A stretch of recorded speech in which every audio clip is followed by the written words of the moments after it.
It is literally the gold medal of French pastry. Yeah. Like, if you can make a croissant, they're like, it's so hard, and then it's also so addictive. It's so good. So flaky. And based on the timing, when I start these and when they end, it's going to be between 2 and 4 o'clock on Sunday. And they're best eaten within 2 to 4 hours of coming out of the oven. So I'll be coming over to your house. Okay. I will text you and say... Croissants for dinner.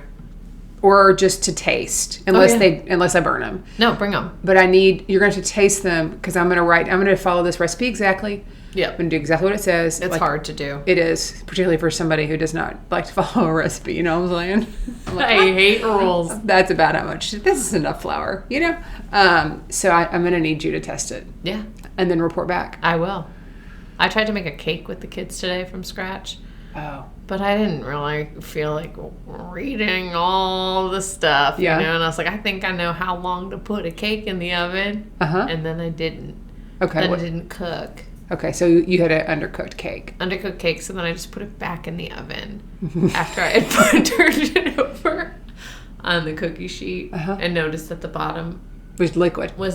Yeah. So I put a cookie tray under it, and then I put an upside down cake back in the oven just to bake. You raw dogged it? I raw dogged it. So you didn't put it back into the cake pan? It's raw dogged on a cookie sheet? Yeah. And then I had to take it out, and then I was like, well, now we gotta do the frosting that we made. Mm-hmm. And the kids were like, this looks and tastes like poo-poo, is what they said. Well, I know one of your children said that at least. All 3 of them. All 3 of them said that? Yeah. And I was like, well, you guys made it. It's your fault, kids. You did it. Hello. You did this. You did this. Look what you did. You made a mud poop cake. Yeah. Not me. So from scratch, what do you mean? Like it wasn't from a box? Yeah. Like you added all the ingredients into a bowl? Uh-huh. That's interesting. I guess that's what I'm going to be doing with this croissant. I hadn't thought about that. You do that, and then I'll buy some crescent rolls from Pillsbury. And we'll do a blind taste test. I'm going to get real good at these. Yes, you are. And then I'm going to open up a bakery. Excellent. Let's clap for it. 1, 2, 3. Hi, I'm Maggie. And I'm Amanda. And we're sisters. In law.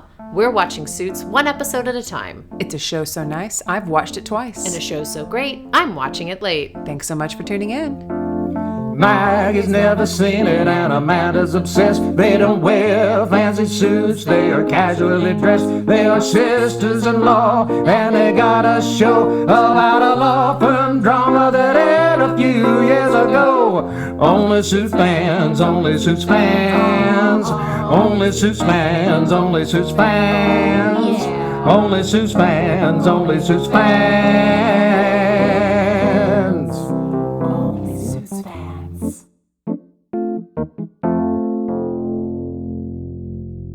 This is Season 6, Episode 5, Back on the Map, and Season 6, Episode 6, Spain. Is that really the name of the title? Yeah, it was just Spain. The rain in Spain falls mainly on the plains. Spain is on the map. Interesting that it's called Spain. I can't remember why. Cahill's mom. Oh, yeah. It's like the last sentence such an obscure of the whole reference. episode. Yeah. I wonder if it was a bigger part of the episode. And then they cut it. No, and then it's they're like what he says at the very end. I mean, it's like one of the last scenes. It's like a throwaway line. It is. They were really struggling to find a name for it, I think. I could think of a few. I could have, yeah. It's like naming a lipstick. Yeah. Or nail polish. It's so easy. So easy, Pete. So what would you name of Suits Season 6? Like, what would you name that nail polish for this season? I'd name it the Prison Blues. The Prison Blues. And it would be like a denim color. I like that. So it'd have some texture to it. Mm-hmm. How about you? I would call it Creamy Cahill. Ooh, I don't know if that's actually sounds good. Cahill makes you creamy. Oh, wow. Okay. This is a family podcast. Actually, please turn off if your family is in the car with you. This is not a family podcast. Family. We are family. We are a family. We are... And we are friendly. And we are friendly. We are a family-friendly podcast, but not... We are friendly family members. We're friendly family. But we're not family-friendly. Yes. That's it. Mm-hmm. I have a brief for you. You wrote one? I did, and it has no cussing in it. I don't think. can't remember. When did you write it? I wrote it probably 3 hours ago. Oh, wow. I'm so sorry. Is somebody not procrastinating and doing their work ahead of time? I did it before I came over here. Love it. Let's do it. You know what they say. There's no such thing as a free lunch. Or in this case, no such thing as a get-out-of-jail-free lunch. After some good segs with Rachel, Mike decides he is ready to take the deal and rat on his roomie. But it won't be so simple. It involves colluding with Cahill, the warden busting out an Emmy-worthy prison performance, and Harvey taking on Frank Gallo and William Sutter as his clients. At least it's not life or death. Oh, wait! It is, because Rachel officially has a client on death row. Kevin almost killed someone in a drunk driving accident, and no one is safe in prison. There may not be such a thing as a free lunch, but I sure am enjoying all the dramatic breadcrumbs these episodes are leaving for us to nom up. Nom, nom, nom, nom, nom, nom, nom. It's like a buttery croissant It of a is. season. This season is a buttery croissant. Layers. Oh, we could call it layers. 'Cause you have That's to- what I would call it. Layers. Well, I would call episode 6 7-layer dips. because of the dip in the plot line. Episode 6 7-layer dip. Oh, episode 6, 7-layer dip. Oh, that's cute. Yeah. 6, 7, 8 layered. No, I was trying to 6, 7. Episode 6 7-layer dip. Ate Ate it. Oh my god! Why Oh my are gosh! we Wait, not? you know what I do? I want to. Can we write a show and then really the real writing is just in the episode names? Because if you read like episodes 1 through 10, it would have a story. Oh, that'd be cool because nobody would actually be thinking about that. No one would think about it because they're just pressing stream. But then it would be such an Easter egg for people who are. We'd be like the fans. Taylor Swift of TV writers, leaving those eggs all year round. Yeah, but all of them would be 6, 7-layer dip. Ate it. You know, every single season. Okay, excellent. Excellent. We want to just thank everybody because we did have an incredible year Oh yeah, of OSF, and this is our first episode in 2025. it is. And I think the only thing that would make it better is if the amount of people who are listening to this podcast would line up with the amount of reviews. It would. Because it doesn't. It would be really great if it did, because we're looking at the numbers here and we're like, dang, this is a lot of people listening. Because the reviews help people find. They help us find, us. yeah. And so like you found us if you're listening. Oh my gosh, how cool would it be like more people found us, and then we could do like extra content, and then we can go on tour, and we can all of the things. that. We can do all the things. So for those of you who are listening every single week, and we know not exactly who you are, like we haven't looked up your IP address, but like we're looking at the numbers. We know where these people regionally are living. It's a good amount, and it is not quite lining up with the reviews. So our wish, our early Christmas present for 2025 that you can get ahead of now and you can get out of the way in January is to like, subscribe, and leave a review. Pretty please with sugar on top. Okay, excellent. Excellent. So I guess we're going to do before credits like we always do, then a after credits, and we're breaking it up again. We're gonna be in prison. We're gonna We'll be out of prison. We don't know where we're gonna be, We're gonna but be Hamptons. We're gonna be everywhere. we are going to be everywhere. All right, let's hear it. Before the credits, very first scene. Cahill is trying to go after William Sutter. This is news. Okay. We did not know this. William Sutter is Kevin's father-in-law. Yes. This could lead to collusion if Harvey takes on William Sutter and then tanks his defense. Yes. Mike has to get all of them what they need. Yes. It's now gotten a lot more complicated. It's gotten very complicated. This is like we said last week, phones down. Yes. And also, like, I watched these episodes with you and Kyle, and we had to stop and I had to say, okay, here's what's going on here, because it's tricky. Well, there was a moment where I think Kyle and I both just did not hear what was said. That's fair. We had the volume down because the kids were asleep. And if you don't hear what's said, Sometimes somebody has to repeat it. you would miss it. Yeah. This is remember when I told you I watched 4 episodes? Yes. That's when Whitney came over and we watched 4 episodes. This is a good one. And I had to explain some stuff to her. She's very smart, but Yeah. No, I mean, it's confusing. It's It's definitely a confusing. phone down episode. Yeah. We'll break it down for everyone listening. break it down for everybody. Then we see Rachel alone by the fire, and she takes a call from Professor Dunbar, okay? And I just want to note, it's not in here, but she's wearing like a sexy, cozy outfit by the fire by herself. It's a very, like she's posing for, I don't know, the Christmas edition of an LL Bean catalog. Maybe that's not even sexy enough. Maybe Victoria's Secret. Is LL Bean not sexy? Maybe not. It's like like Victoria's Secret's like, here's my oversized sweater that like barely covers my butt cheek. Yeah, totally. So she's like wearing an outfit like that on the phone with Professor Dunbar. I don't think anything's going on there, though. I can't confirm or deny. And I just want to say, it feels like if your fiance is not going to be back for 2 years, you're wearing a sleeping tent. Oh, for sure. You got on a flannel nightgown. Maybe it's like she's trying to make herself feel good, so she's wearing nice things. Wow. But it is like, when I go through the trouble of the fire, I also think of a wood-burning fireplace. In New York? It can't be right. That feels hard. Must be grandfathered in on the code over there. Must be. Meghan Markle returned to Instagram today after a 5-year hiatus. Interesting. She has a show coming out on Netflix. It's like an Ina Garden show. Okay. I will watch. Should we do a theme party?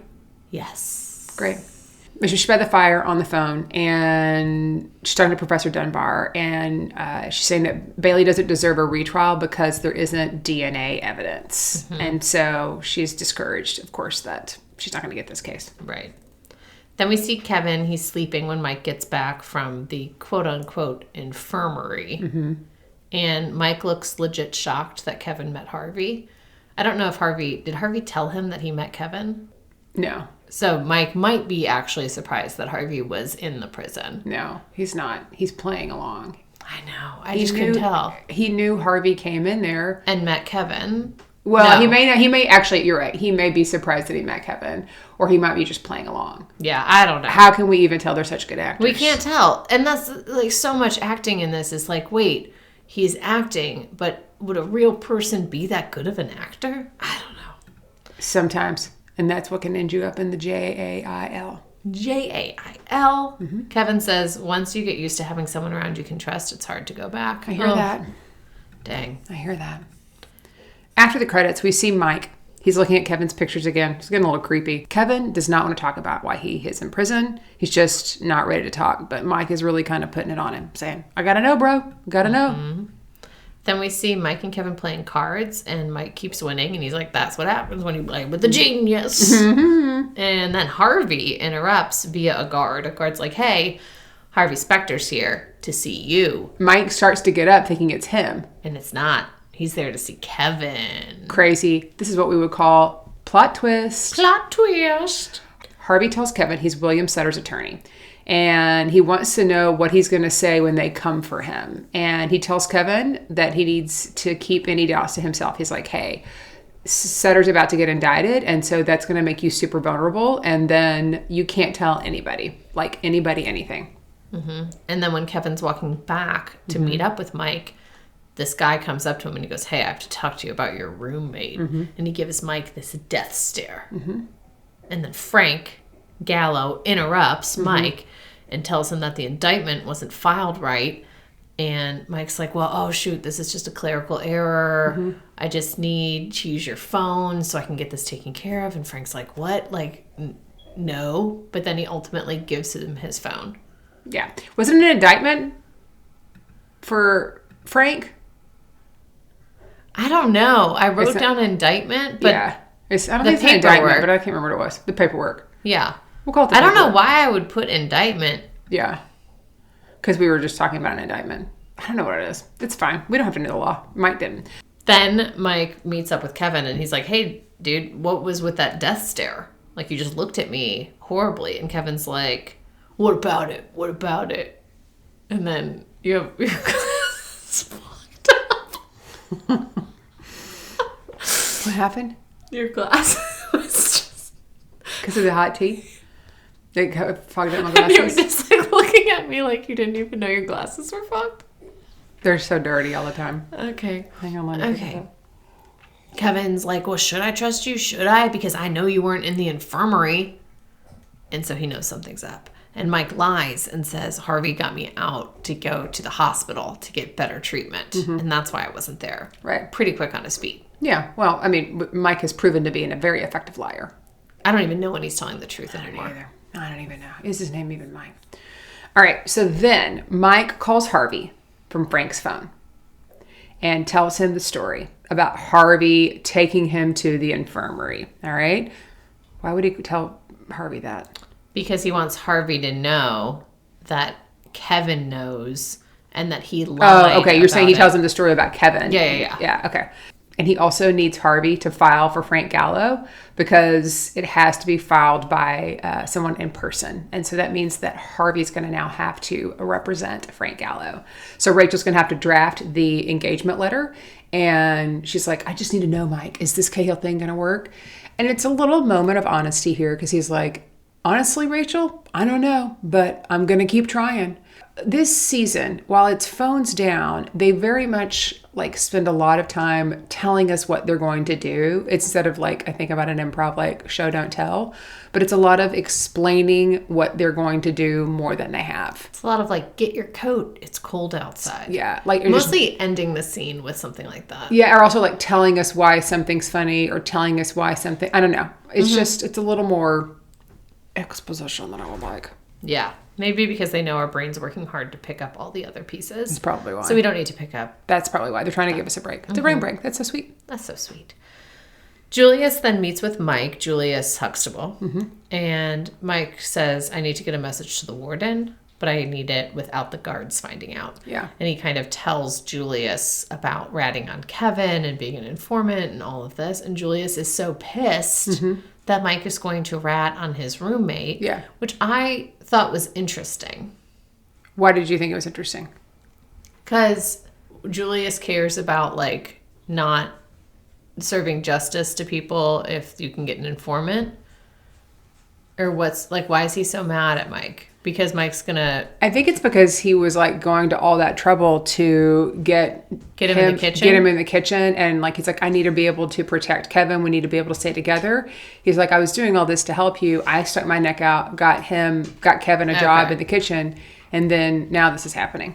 So does Julius feel like Mike actually wanted the job in the kitchen for Kevin so that he could keep tabs on him? Or is he just like... I think he probably thinks that Mike's a little fickle. You know? Yeah. One with the wind. Yeah. I mean, he's the one who told Mike, you're a narcissist. It's true. He's not wrong. Then Mike gets put into solitary. And he says to Kevin, what did you do? Yeah, he gets pulled out of the bed. Yeah, did Kevin get him in solitary? So then Mike meets with the warden, and the warden tells Mike, sometimes these deals don't turn out so well as far as like the informant situation. And Mike says, you're saying I could be here for 2 years. He's like, it could be worse, meaning as your son did this. He could get a little death stab. He could get a death stab. So then they lock him up for 24 hours just to commit to the bit. Yeah, they have to commit to the bit. Yeah. Meanwhile, the warden, to commit to the bit, does some of that very fine acting and goes in to see Kevin. He goes, do you know who paid for Mike to leave the infirmary? Was it Harvey Specter? And Kevin's like, oh, geez. No, I don't know. And then he rubs his head like he's so stressed because this warden just came in the middle of the night to yell at him. But the warden knows it was not Harvey Specter, that it was Harvey Specter, but it wasn't going to the hospital. But they're good liars. They are good liars. Yeah. Actors. Frank Gallo meets with Harvey to learn that Harvey is now his new attorney, and he's got to be Mike's personal protector because that's the only way this is going to work. And Harvey kind of strong arms him into signing it. He's like, you can do it or you cannot. He's like, it makes me sick to my stomach, but yeah, you're going to have to sign this. I'm going to have to represent you now. Because otherwise he's going to have to say that Frank Gallo poisoned Mike, and then he's never going to get parole. Yeah. So Frank's like, arg, arg, arg. Yeah. Mike then gets back from solitary. Kevin apologizes. He's like, I definitely did not say anything about Harvey Specter paying for your hospital. I didn't say a word. I have no idea how that got back to the warden. And he hasn't said anything to Mike about why he's there because he has a family. And what happened was he and his wife got in this big fight, and he almost killed someone in a drunk driving incident. Which is not bode well to be around Mike Ross for that. No, Mike Ross, this is his thing. He's like, no. Yeah. Then Kevin breaks down and cries, and Mike's like, hey, but what were you fighting about? And Kevin's like, I can't tell you. Which is, it's not about the drunk driving. No, it's not. So then we cut to the office back at PSL, where we find out in the last episode Lewis was going to have Tara come out and remodel his house in the Hamptons because he wanted to spend more time with her. It's just like a small problem. He does not have a house in the Hamptons. So he has to buy a house in the Hamptons. Not an easy, it's not like buying a little investment property like a little rental house. Like he has to buy a house in the Hamptons, okay?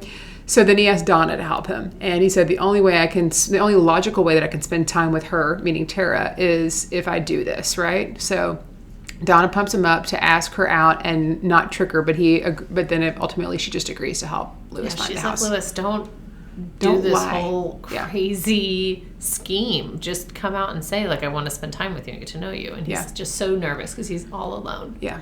And he never thought he'd feel anything for anyone after Sheila says. Yeah. Then we see Donna. She's drinking coffee, and Lewis is like, why aren't you working on your house? She goes, you just have to trust me. And he's like, I can't do that.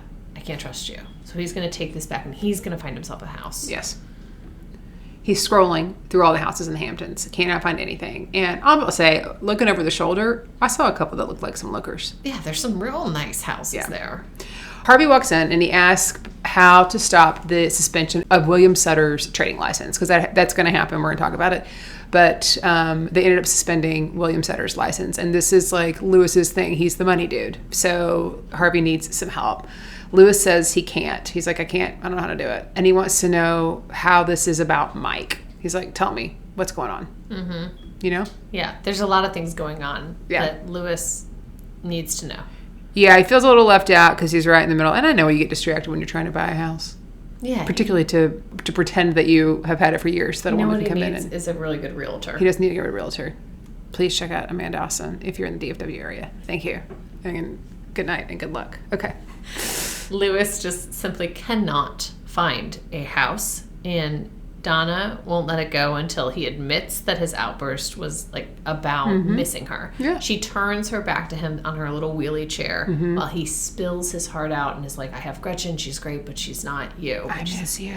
Who could be me? So then she turns around and shows him his new house. She has put an offer in for him, and they will find out in the morning. And then he goes to kiss her hand, and she goes, no.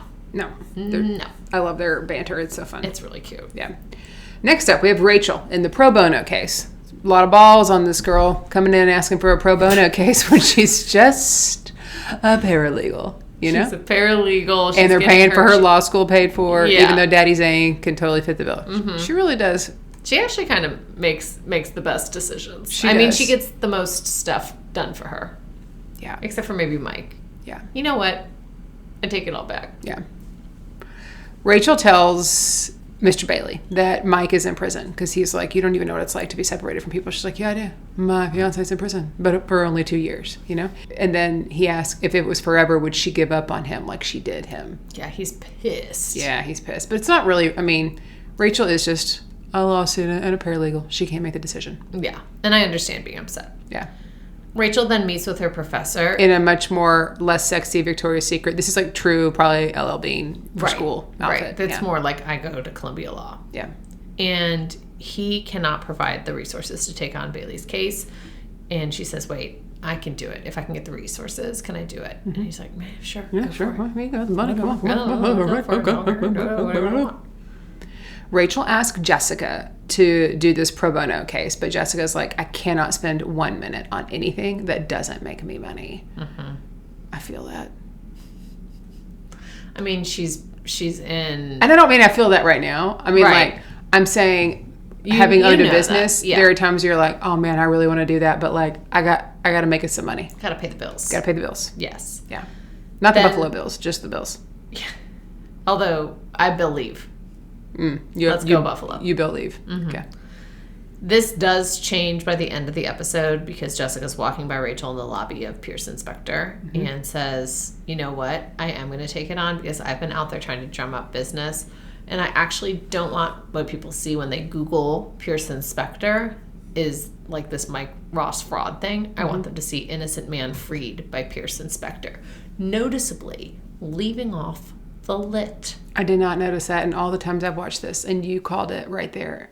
I'm sensitive for Lewis lit. You know, I'm like, if I was Lewis lit, I would be like, it lit. It's fair. One syllable. Just say it. Totally fair.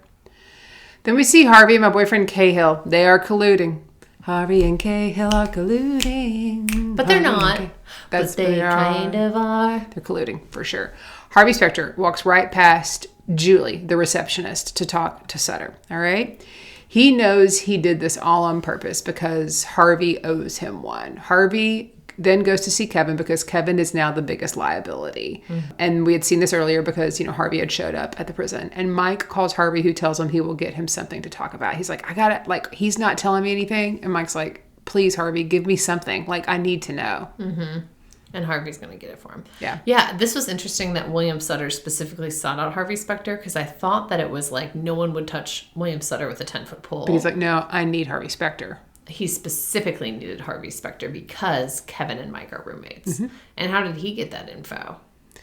Do you think he talked? But he doesn't talk to Kevin. I think word gets around. I guess. Can't confirm or deny. He got friends in low places. For sure. Harvey then tells Cahill that he is officially Sutter's attorney, and he tries to force Cahill to bring in action.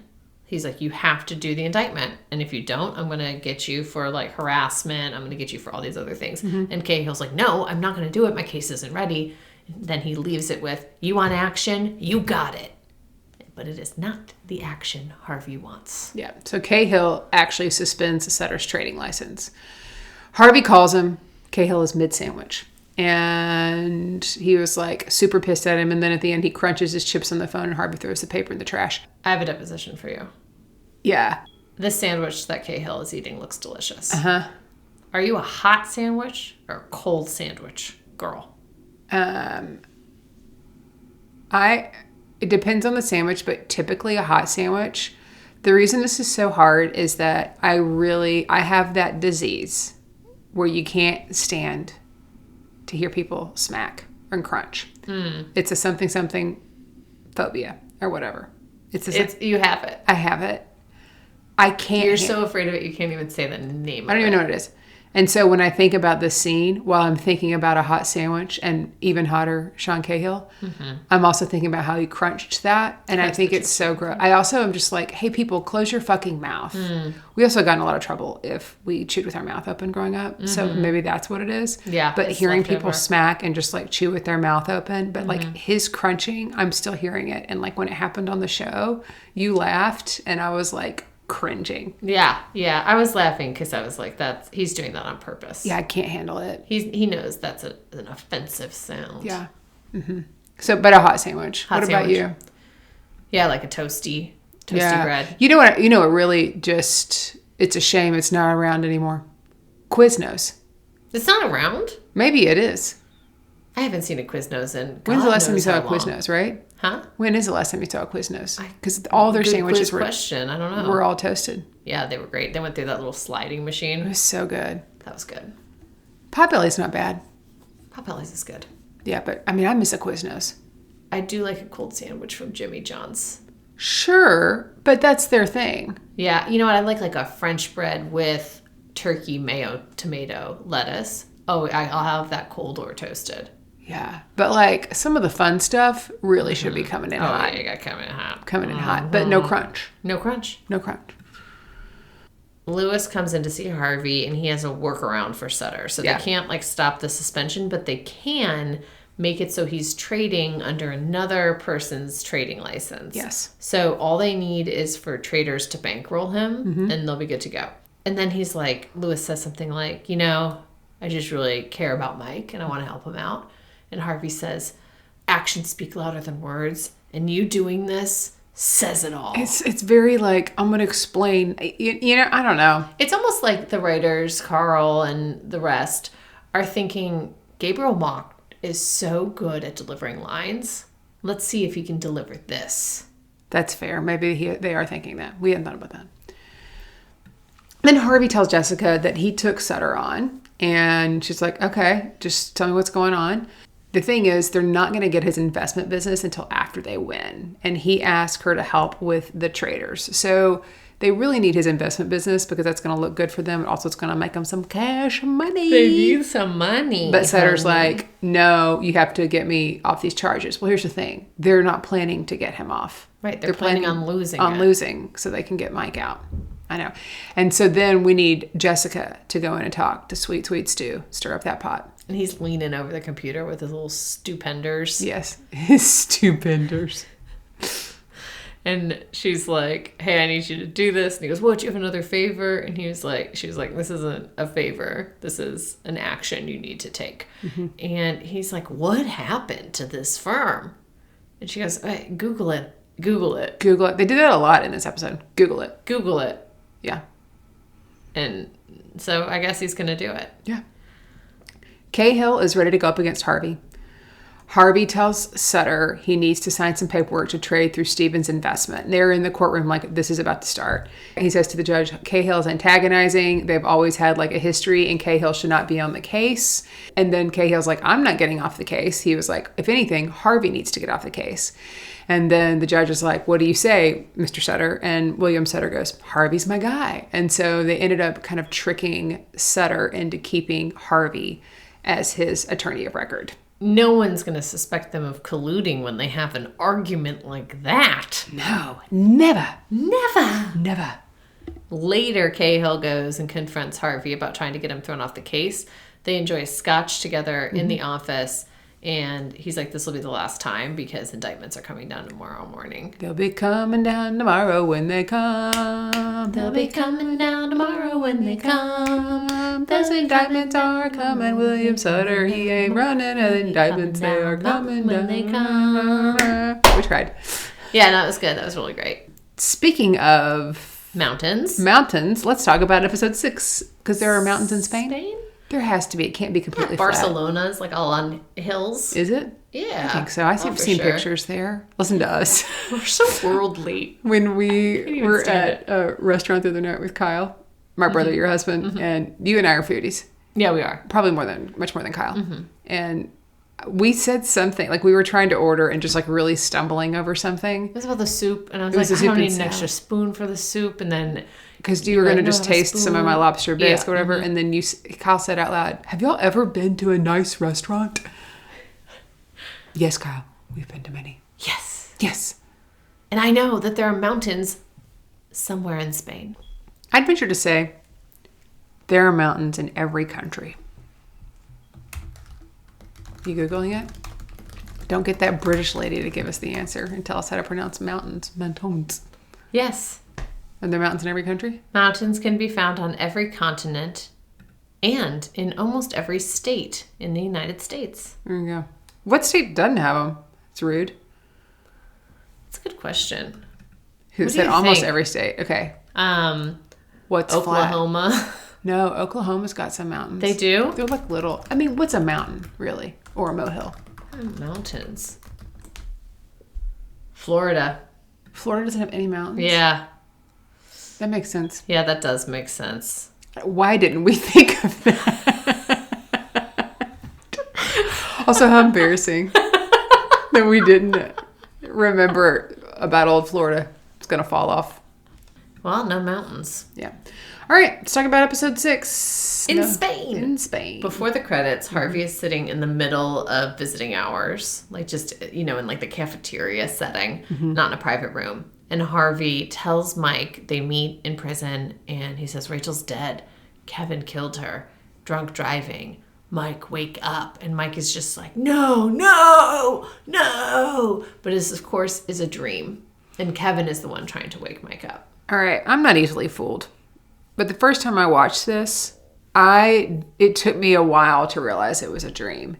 What? And when I was watching it with y'all, both you and Kyle said, dream, like really quickly. Yeah. And then I had seen it with Whitney a few nights before, and she was like, dream. And I'm like, oh my gosh, my dreams must be like super wacko if I can, Rachel's not dead from Kevin. I was trying to put it together in my head. And I'm admitting this. That's really because brave, I feel like I am intelligent. And I think that probably other people who listen, there's got to be someone out there who's like, I genuinely was so confused by this because I didn't realize it was a dream. Okay. I'm sure. Okay. I bet half our listeners. Yeah. All right, then we see Donna, and she tells Harvey that the indictments came down, and Harvey tells her to tell Sutter that she couldn't reach him. And she was like, why? And he goes, because I want my client to sweat, because when they start sweating, they start talking to their attorneys. Mm-hmm. Ooh, what a tactic. What a tactic. Mm-hmm. Harvey asks Cahill what Kevin Miller knows. Because he needs to know, right? And he wants Kevin to testify about how he made a bullshit software program. And then Harvey tells Cahill Mike's parents died by a drunk driver, so it would have been really nice if you could have told me that you put Kevin in for drunk driving. Yeah, because it's like a way inflated sentence. Yeah, he would have never get that. And so then Kevin confronts Mike about the cold sweats and the nightmare. He's like, hey, dude, what's going on? And Kevin's like, hey, the guy I hit is fully recovered and I'm still in here paying for his shit. Because Mike was giving it to him hard. Big time. Yeah. Yeah. He was real mad about the dream. Mm-hmm. We're in prison. Mike sees Julius Huxtable to talk about the drunk driving, and he's like, I just need to try and act normal, and I can't because my parents were killed by a drunk driver. And Julius Huxtable's like, well, that's hard because the goal of therapy is to actually be normal, not act normal. And he tells Mike that he thinks he picked the fight with Kevin because he doesn't want to have to like rat on him, and he doesn't want any of this to happen. And then we see Julius Huxtable in the prison library, and he tells Mike his story about his life growing up, that his dad was a criminal, so he started acting out, and he was headed down a really bad road, and then he started seeing someone that was a counselor of some sort who helped straighten him out, and that's why he does what he does. And I'd like to just make a note here. It's not a depot, but the prison library looks like safe and peaceful. How do you get in there more? Yeah. Like, it just seemed like no one's even in there. Like the Scholastic Book Fair could happen there at any minute. Yeah. And no one it's just interesting. There's nobody in there except like they're just chatting in the library. I'm like, I would always be in there. One, because the books, but two, it looks safe. It looks safe and quiet. Yeah. Yeah. Julius is telling him this story too, just because that's how the counselor got him to trust him, was by opening up to him as a kid. So now he is opening up to Mike. Harvey tells Mike, meanwhile, that the clock is ticking, tick-tock, tick-tock.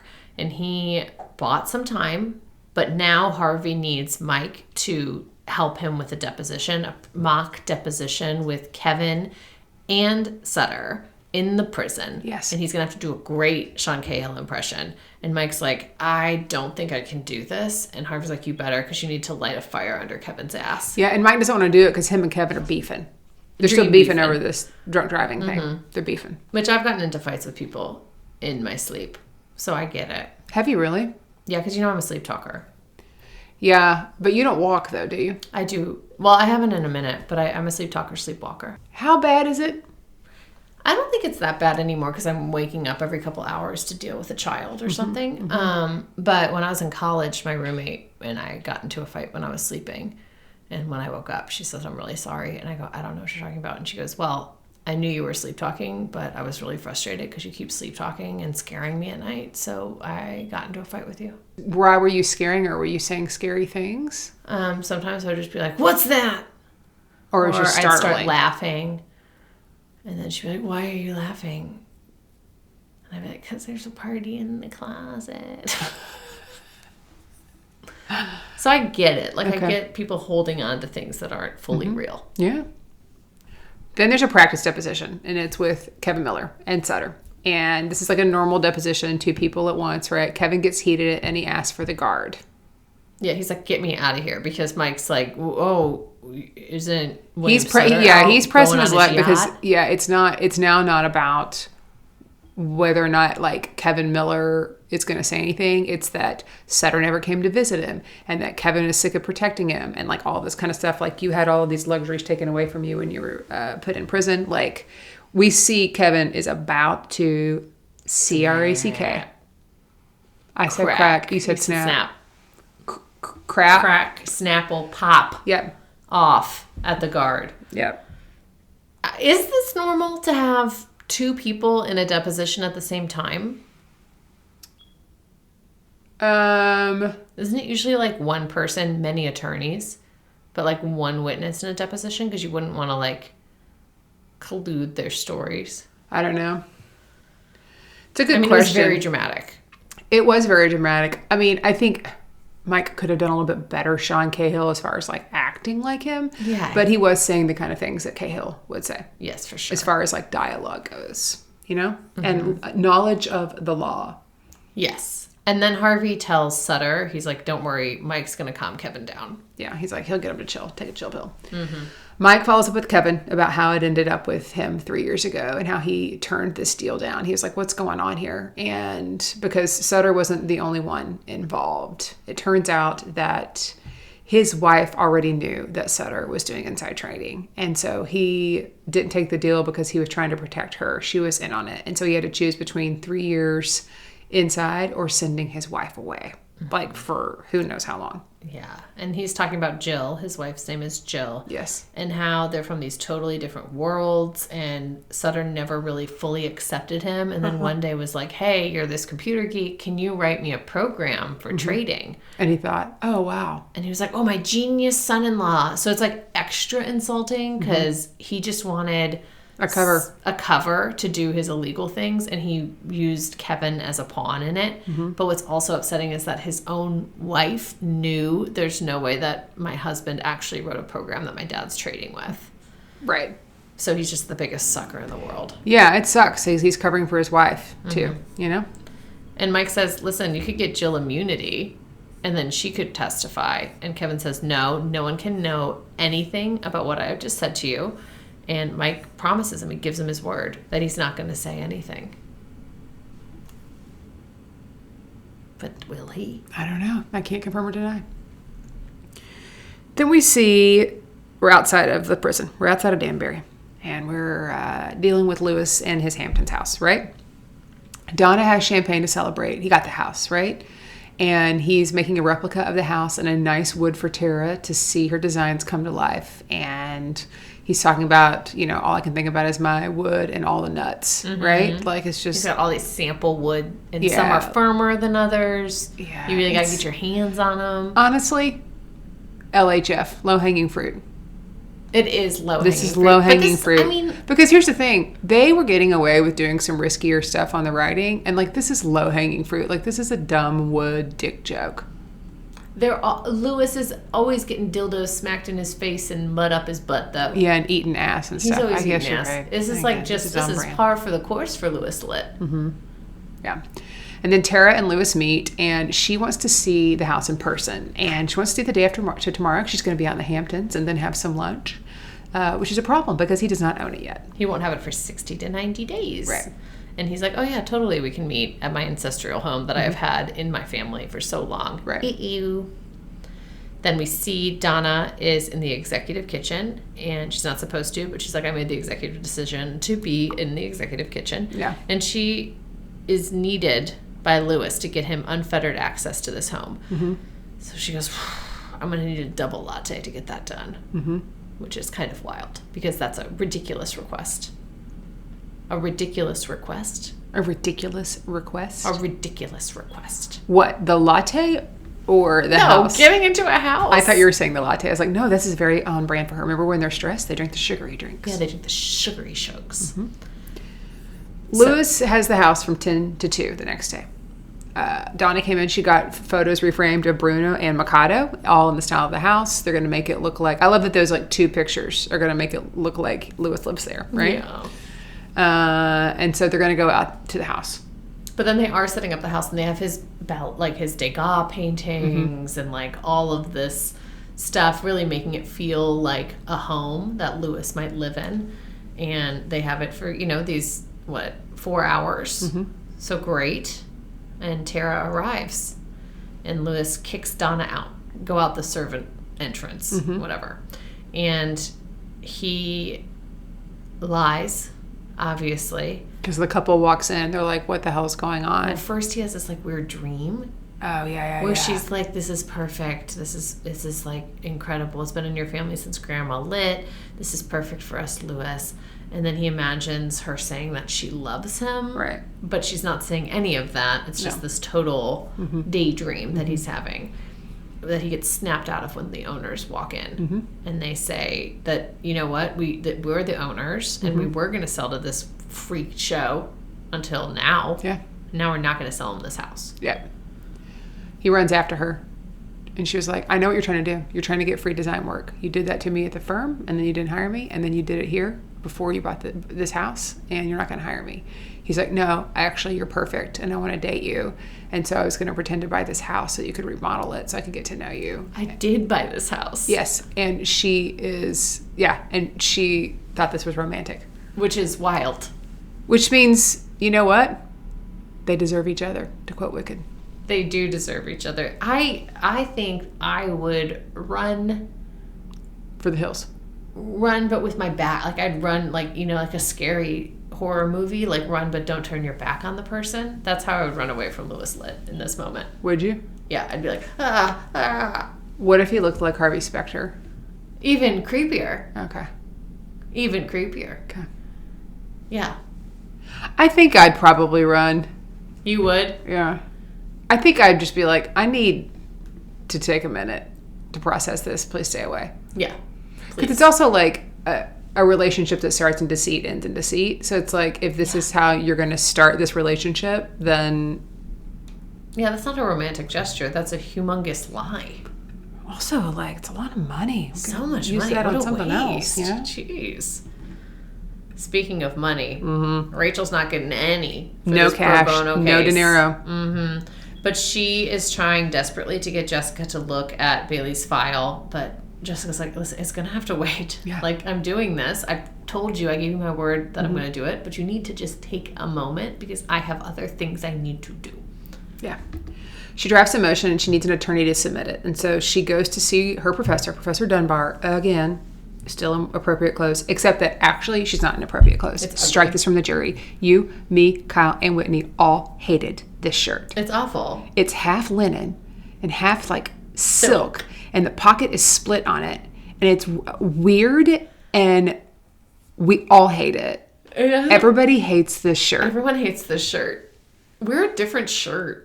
Dude, it was probably like $1,000 It's such a bad shirt. It's a bad shirt. Yeah, sorry. I'm sorry. Wardrobe, we love everything you've done, except we do not like this shirt. This is the only... I'll say it. I'll say it. I mean, Mike's ties weren't even this bad. No, this shirt. Awful. Awful. The professor looks at this very well-drafted motion and says, this is great, but also... It will not work. Because he noticed how bad the shirt was. Yeah, he was so distracted. Yeah. And he says, in order for it to reopen, it has to be undeniable. And she's going to have to use her gumption. Oh my God, that's so stupid. Go use your gumption, little girl. Little girl. Go use your gumption. Get your gumption. So Rachel gets a room to meet with Bailey. So they're usually behind the phones, and now they're in a room. And she mentions this woman, Maria Gomez, who was the alibi witness. And turns out his attorney back then didn't even try to find her. Right. And that would have actually helped the case to find the alibi, wouldn't you think? So Rachel needs to find this alibi and get some undeniable proof with her gumption. She goes to see the initial public defender, who is now a big fancy attorney. And she's like, hey, why didn't you ever find Maria Gomez? And the attorney's like, because Maria Gomez is a drug addict with a prior conviction, and her and Bailey were on meth. So, you know what? I didn't think it was a good idea. Because she didn't show up. That's the thing. She didn't even show up. So what, I'm going to go hunt her down? She said, if I don't have, and she didn't have the resources, she's like, if I can't hunt her down, why would the police go hunt her down? Like, we're not going to do it. Yeah. So then Rachel goes and confronts Bailey about this. She's like, you lied. I said, is there anything else? And you said, nope. And there was. You were on meth. You big liar. Yeah. He said he lied because he was ashamed and he had made mistakes, but he did not kill those kids. And he won't leave anything out again. He promises. They make this pact. Yeah. So then the very last part of this, Leonard Bailey's execution date has been set. So he's officially, like, not just on death row, but, like, inching towards the chair. So she really needs Jessica's help right now. Yeah. Then we cut back to Harvey and Cahill not colluding. And Harvey walks in on Sutter trying to call him. And he's like, I'm here, you know. He's like, Kevin's program has been subpoenaed. Yeah, so the program that Kevin wrote, Cahill's trying to get his little paws on it.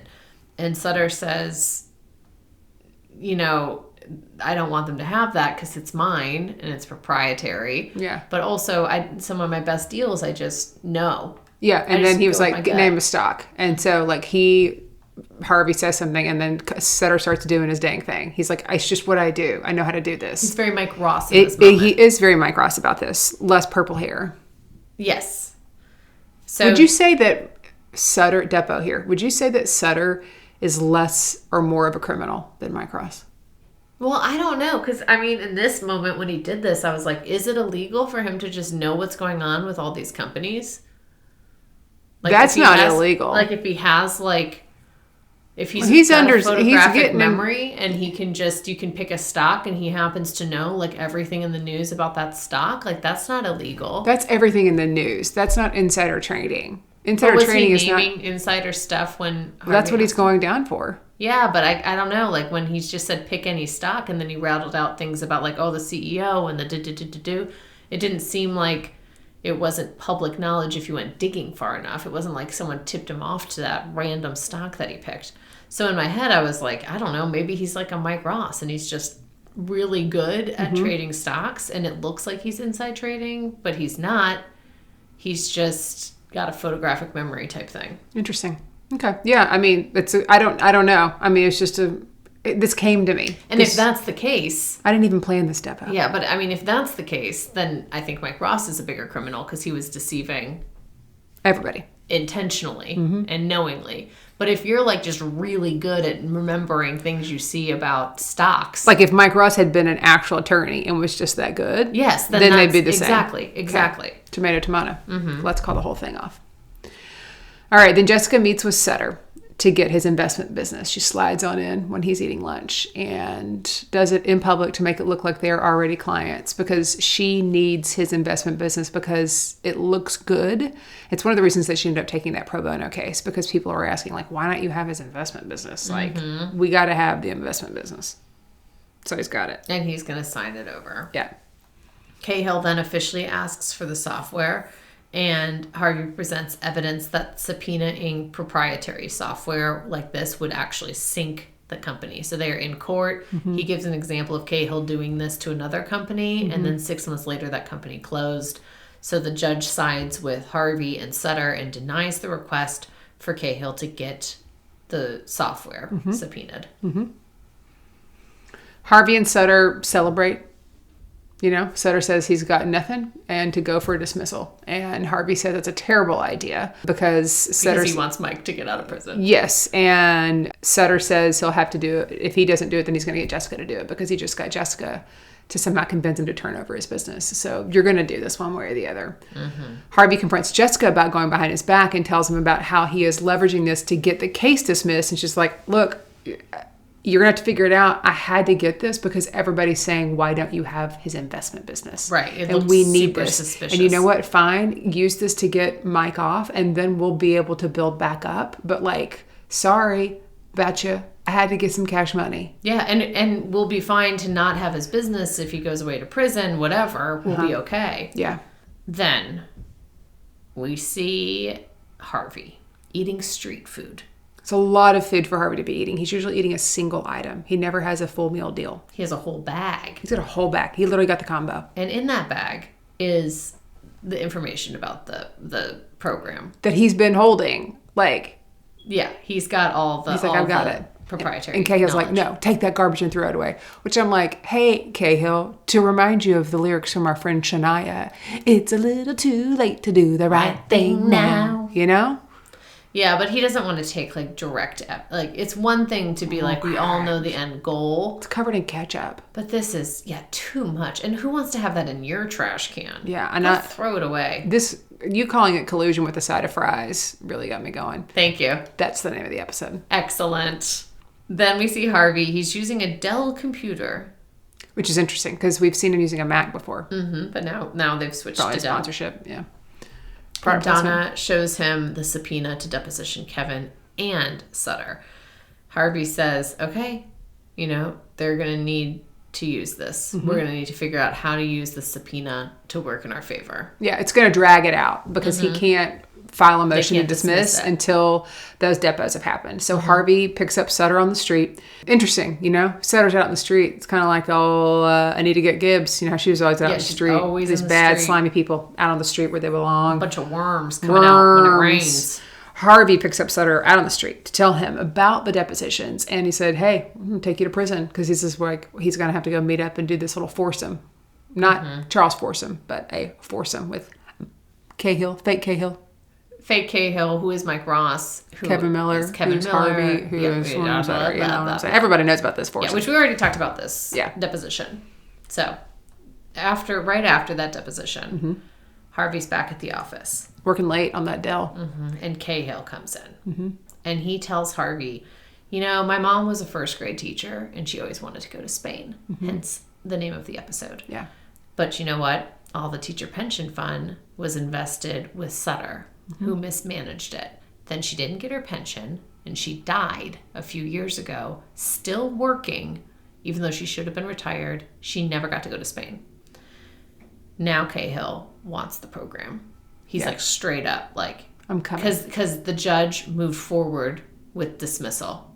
The judge said, it's fine. We will dismiss this case. And Cahill's like hell you will. Yeah. That's why he's been working so hard on it. Yeah. Dang, there's a lot happening. I just want to remind you that we are finishing up episode 6 here. He's still in prison. He is? Yeah. Are you shocked? That he's still in prison? Relieved? Surprised? What are your feelings about the fact that we have now seen 6 episodes with Mike Ross in prison? Because you were like, I'm glad he finally went. I like him in prison. I think it's great. I think there should be a spinoff, Mike Ross in prison. Okay. And it's just him learning the ropes. Learning the ropes. Using his little brain of his. There was a spinoff from the show, but it was called Pearson. I know. They should have done Mike's in prison. Prison instead of Pearson. That's fair. Yeah, no, I like it. I think sub-prediction, before we go to Prediction Town, he might be in prison all season. I can't confirm or deny. He just might. Just wanted to see what your emotions were. I feel good about it. That's fine for us to talk about our emotions, about how you're feeling while we're waiting for the train. Because sometimes you like to have a cocktail before the train arrives to take you to Prediction Town. Of course. And you chat a little bit. Yeah. You're like, hey, I've had this little cocktail. I'm a little loose. You want to hop on? You want to hop on the train? Yeah. Let's hop on right now. You want to go on down? Woohoo! Chugga, chugga, chugga, chugga, Chugga, chugga, chugga, chugga, chugga, chugga, chugga, chugga, choo, choo. Okay. I think that Mike is somehow going to take Kevin's side. Okay. Something. I mean, he gave him his word, but I think there's something about it where he's like, I'm not going to turn on Kevin. I don't think he's going to do that. I think Kevin's his new friend. Okay. Where that puts him with Harvey is questionable to me. Okay. I feel like Harvey and Cahill are going to get busted for colluding. Okay. Or it's going to get close to getting busted for collusion. Tara and Lewis, I think, are going to have a good run. I think that she clearly loves these grand gestures of deception, but I'm smelling a Sass return. Okay. And I think... As in Sheila Amanda Sass. Sheila Amanda Sass. Sass. Rachel, I think, will not be able to get Bailey off death row. Okay. And I think that she will leave the law, run away, marry a prince. Okay. Okay. Well, I cannot confirm or deny any of these. I kind of did like my prediction in the episode about Sutter actually just being really smart and not using insider trading. Yeah. I like that one. Okay. I'm going to pin it. Pin it. When I hear you make these predictions, I'm getting equal parts nervous and excited, which really means it's the same. Like I should just drink a bitters and soda, to calm that emotion. Yeah. Swirl it all into one, right? Yeah. About Suits LA that's coming out in February. Because I'm so excited about Suits LA. It's going to be so great because we're going to cover it, which we talked about in the newsletter. We'll talk about it. I guess we can talk about it now. We're going to be doing 2 episodes a week. So you're still going to hear the normal Suits. We'll probably be in season 7 and 8, we believe, based on the way we've calculated it. And then we're also going to watch Suits LA and record an episode. However, this will be the first time in OSF history where I have to make predictions. Yeah, and you do. And so I'm reading all of these every time, and sometimes I read them right before, or sometimes I just wait until you say them because I don't really look at the notes right ahead of time. I'm like, okay, good prediction. Okay, not a good prediction. Yes, it's going to happen. No, it's not going to happen. Like, I know everything. Mm-hmm. And I'm getting... Hindsight is 20/20. Yes, I am getting. And I'm like really nervous and excited about making predictions alongside you. Yes. Because then it's actually going to be a true test. It will be. It's not going to be a competition because we are... Because here's the thing about we are friendly family. Town. We are friendly family. We are members. friendly family. Not a family-friendly podcast, but we are friendly family. Also, we're not going to get 100% of them. No. And wouldn't it be awesome if when you got something right, I got it wrong, and when I got something right, we were covering our bases. We cover everything. Like, basically, then hire us. Yes. Right? I'll be almost disappointed if we both have the same predictions for every episode. Yeah. So are we going to have to keep them separate? Like on little Post-it notes or something? Yeah, I'll have to write it in my phone. Yeah. I'll have to pull it up. Well, it's like I think I've told you this. I don't know if we've talked about it on the podcast. Whenever I'm watching a movie with somebody or a TV show, you text yourself. I text myself, so there's a timestamp on it about what I think is going to happen. Mm-hmm. Man, I was watching a movie last night. I'd read the book this summer, and it's wildly different. But this line came out, and they were like, and I just said the word, like I like guessed what she was going to say, and then she said it, and I was like, oh fuck, and I was like, that was so great. I was like, oh wait. Nobody's here right now to see this. And I was like, I just literally predicted a line of dialogue. And it wasn't from the book? It might have been. I mean, but it wasn't one of those. You didn't know when it was going to happen. It also wasn't one of those lines where it was like... memorable. Yeah, it's just, it was part of dialogue. Yeah. And but it was very specific. It's not like the word hamburger when there's a hamburger there. Anyways, I got it right. And yes, I did read the book, but I read the book this summer. And I also read it when my parents were staying here. And you also read it like 3 rewatches of Suits ago. Yes. And an entire West Wing. An entire West Wing, which we'll have to cover later because I got you guys on it. You did. Mm-hmm. Now you got Only Sorkin fans. Thanks so much for tuning in. You can find everything you want to know about OSF at onlysuitsfans.com. You can like us on Instagram, TikTok, and YouTube, and you can listen to us on Apple, Spotify, or anywhere else you get your podcast. Don't forget to like, subscribe, and leave a review. And if you don't know how to start that review, you could say something like, oh, I don't know, I'd like to collude with these 2 ladies. Yeah. That's just the starter sentence. That's the starter sentence. Mm-hmm. That would be fun to see how people want to collude with us. Okay, we should stop this. Yeah.